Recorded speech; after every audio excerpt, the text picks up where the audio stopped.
Today is Monday, July 21st. We'll tell you about the new severe weather threat impacting tens of millions of Americans this morning. Also, a new unprecedented lawsuit pitting President Trump against a top newspaper. Plus, growing fallout over a viral kiss cam clip. WNBA players using their all-star game to send a message. And a new challenge gaining steam, what to know about No Buy July. Those stories and even more news to know coming up. Welcome to The Newsworthy. All the day's news in around 10 minutes. Fast, fair, fun, and on the go. I'm Erica Mandy. Thanks so much for being here. You ready? Let's do this. Americans from Kansas to the Carolinas are dealing with more severe weather threats. The weekend brought thunderstorms to millions of Americans, complete with heavy rainfall and flash flooding. In many of those same places, like the Ohio Valley, rain is still falling this morning. There are also new thunderstorms in the northern plains that could bring hail, and the risk again shifts to the Midwest by tomorrow. The National Weather Service has issued a record number of flash flood warnings in 2025 as compared to the first 7 months of other years. And to be clear, warnings are only issued when flooding is considered either imminent or already happening. So this year has also brought a lot of destruction all around the country. A night out at an East Hollywood nightclub took a devastating turn over the weekend. A car barreled through a crowded sidewalk and at least 30 people got hurt. 7 of them are critical. Police say the driver of the car got kicked out of the club earlier in the night for being disruptive, and then they say he drove his car into the crowd on purpose right as an event there was ending. People who saw the crash pulled the driver out and started beating him. One man even shot him. The driver is now in police custody in the hospital and could face attempted murder charges. Investigators are also looking for the person who shot the suspect since he left right after. Authorities in Southern California are also investigating another incident that killed some of their own colleagues. 3 Los Angeles County Sheriff's deputies died in an explosion at a law enforcement training center in LA. The deputies actually worked with the arson explosives detail, but at this point, it's not clear what caused the blast. The Sheriff's Department has only said it's looking into an apartment complex in Santa Monica that's a 30-minute drive from the training center. And a person who lives in that complex told the LA Times grenades were found. Though the sheriff has already warned, the investigation could take weeks or even months before answers come out. Well, Gaza saw its deadliest day yet for Palestinians trying to get food. Local health officials say nearly 100 people were shot and killed by Israeli troops as they waited for sacks of flour and bread. But the Israeli military says its troops just fired warning shots toward the crowd and is disputing the casualty count. Either way, the UN says Palestinian civilians are starving and need aid right away. In the past, Israel has said the terror group Hamas has a history of seizing or redirecting humanitarian aid and using it for military purposes. So the Israeli government says it has to closely monitor and limit what goes in. But Gazan health officials say 60,000 people are suffering from symptoms of malnutrition. Also yesterday, Israel announced new evacuations in part of central Gaza. But Israeli officials warned them not to go north since many northern neighborhoods are also now dangerous combat zones. To be continued. Hundreds of Venezuelan migrants who were deported from the U.S. and sent to El Salvador's mega prison were sent back to Venezuela as part of a prisoner swap. As part of the deal, 10 Americans who were being held in Venezuela were able to come back to the U.S. The U.S. government says all of them were wrongfully detained, so now they're free. Some Venezuelan political prisoners were let go too. At this point, only the American citizens are able to come back to the U.S., but the Trump administration says it would bring back other migrants if a court orders it. The Trump administration announced new restrictions on flights from Mexico. Now all Mexican passenger, cargo, and charter planes will have to submit their schedules to the U.S. government and get approval. It's in response to a change the Mexican government instituted several years ago. It forced airlines to move out of the main airport in Mexico City to instead go to a newer airport more than 30 miles away. Well, now the U.S. says that violated a trade agreement and gave Mexican airlines an unfair advantage over American ones. Mexico is the top foreign destination for Americans, with more than 40 million U.S. passengers flying there last year. Separately, it's going to start costing more for international visitors to enter the U.S. from anywhere. Anyone who needs a non-immigrant visa, like tourists, business travelers, and international students, will now have to pay a new $250 fee, and that's on top of the regular visa fees. The Trump administration says it's a necessary policy to, quote, restore integrity in our nation's immigration system. As of this morning, it has not said, though, when the new rule will come into effect. More news still ahead, but first I want to take a moment to talk about our sponsor. While I love a nice warm mug of coffee in the wintertime, the summer is perfect for embracing cold brew. And I had no idea it could be so simple, doable, and delicious right from the comfort of my home until I found Trade. They deliver beans roasted specifically for cold brew, plus the gear to make it easy, so I literally just scoop the coffee into a pitcher with enough water, store it in the fridge overnight, and voila, I wake up to something that tastes as delicious as my favorite coffee shop. And I appreciate how quick and easy and honestly fun it's been for my busy mornings. Take advantage now, too, because Trade has teamed up with 15 roasters to create a special cold brew bean collection that ensures your cold brew is perfection. Right now, I have a tasty cold brew blend from Cerberus Coffee with flavors of cherry cordial and sweet Tootsie Roll. And for a limited time, Trade is giving 50% off a month of cold brew. That's around 60 cups of cold brew for 50% off, half off, when you go to drinktrade.com/newsworthy. That's drinktrade.com/newsworthy to get 50% off 1 month of cold brew. drinktrade.com/newsworthy. Now back to the news. Today marks exactly 100 years since a verdict came down in one of the most infamous trials in American history. It's one that blends some of the most debated issues in the world: science, religion, and education.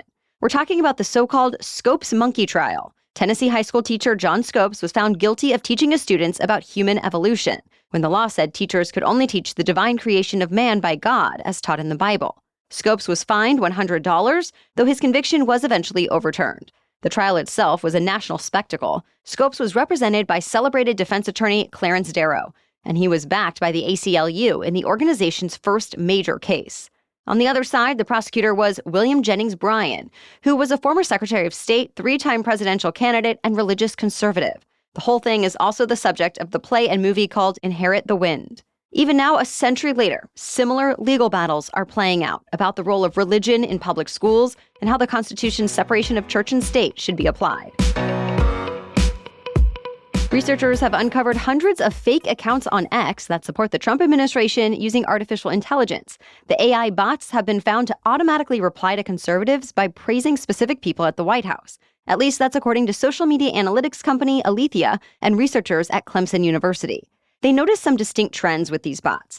For example, they repeat similarly worded sentiments over and over in short succession. They tend to end their posts with hashtags that are often irrelevant to the conversation. And the messaging was consistently in favor of conservatives in the MAGA movement. That is, until recently.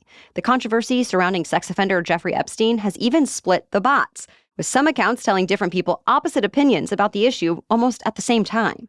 Alethea says it's possible the bots are mimicking the divide among prominent influencers, some who are defending the Trump administration's decision to not release any more files related to Epstein, and others who say Trump supporters need to revolt. Speaking of the Epstein case, remember we told you about the Wall Street Journal reporting on a letter President Trump seemingly wrote to Epstein? Well, Trump filed a $10 billion lawsuit over it, suing the Wall Street Journal, its leader, media mogul Rupert Murdoch, and others linked to the story. Some reports even say he's seeking up to $20 billion. That's much more than any other defamation award in history. It's also unprecedented since this is the first time a sitting president has filed a lawsuit against a news outlet over a story. Trump says the paper's story was not true and defamatory, but the Wall Street Journal says it has confidence in the accuracy of its reporting and plans to defend itself in court. If you've been on the internet lately, you've probably seen references to a viral kiss cam at a Coldplay concert. A man and a woman were shown embracing each other on a stadium jumbotron before suddenly covering their faces after noticing they were on screen. Well, people online quickly identified the man as Andy Byron, the CEO of the billion-dollar tech company Astronomer, and the woman as another executive at the company, the chief people officer, who is not his wife. The moment has since become the subject of memes and sketches, and then over the weekend, Byron stepped down. So Astronomer is now searching for its next CEO. And while it says right now all the talk about the company is about this scandal, its mission will stay focused on addressing problems with data and AI. The WNBA All-Star Game is the brightest stage for women's basketball players, so this weekend they used the opportunity to send a message to the league. All players on both teams warmed up in shirts that read, "Pay us what you owe us." And at the end of the game, chants of "Pay them" broke out in the arena. It came just a couple of days after players and the league filed to reach a new collective bargaining agreement. By the way, the actual game was a historic one. Team Nafisa Collier scored the most points ever scored in a WNBA All-Star game. The players defeated Team Caitlin Clark 151-131. Clark herself was not playing since she's recovering from an injury, but she did help coach. Also in sports, the world's #1 golfer won golf's oldest tournament. Scottie Scheffler dominated the British Open, and with that, he's now won 3 out of golf's 4 majors. He's also only the 4th player in history to win the Open, the Masters, and the PGA Championship before turning 30. He'll get his chance to achieve the Grand Slam at the U.S. Open next summer on his 30th birthday. That's it for the main news, so now it's time for Money Monday, when we talk about one interesting money-related news story. But first, this episode is sponsored by BetterHelp. Workplace stress is now one of the top causes of declining mental health, and it doesn't have to be that way. No, you probably can't just leave work altogether, but things like therapy can help. For me, therapy has helped identify why I might feel paralyzed about one particular work project, for example, and then be able to do something about it. Or it helps me to navigate where I want to take my business next. If you're not sure where to start with therapy, BetterHelp offers access to over 30,000 therapists and serves over 5 million people globally. It has an App Store rating of 4.9 out of 5. It's convenient, too, so you can join a session at the click of a button, no need to set aside massive amounts of time. As the largest online therapy provider in the world, BetterHelp can provide access to mental health professionals with a diverse variety of expertise. Unwind from work with BetterHelp.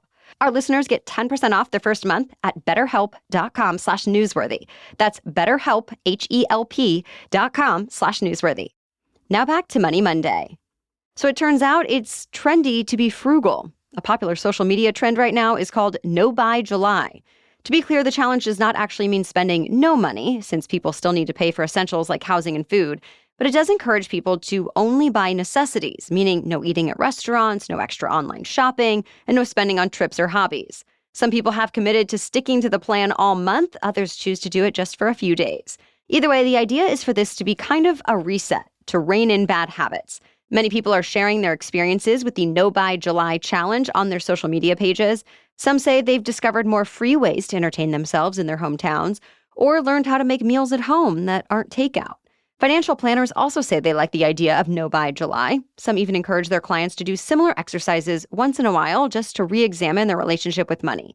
But they also say it's okay to spend on things that really give you joy every once in a while. So if you have a big life event, you can budget for it and make it work. Thank you so much for joining us today and for your support of the show. You can get ad-free episodes when you become a Newsworthy Insider. Start your free trial at thenewsworthy.com/insider. And Wondery Plus subscribers can listen to episodes of The Newsworthy ad-free in the Wondery app. We'll be back with even more news to know tomorrow. For now, have a great day.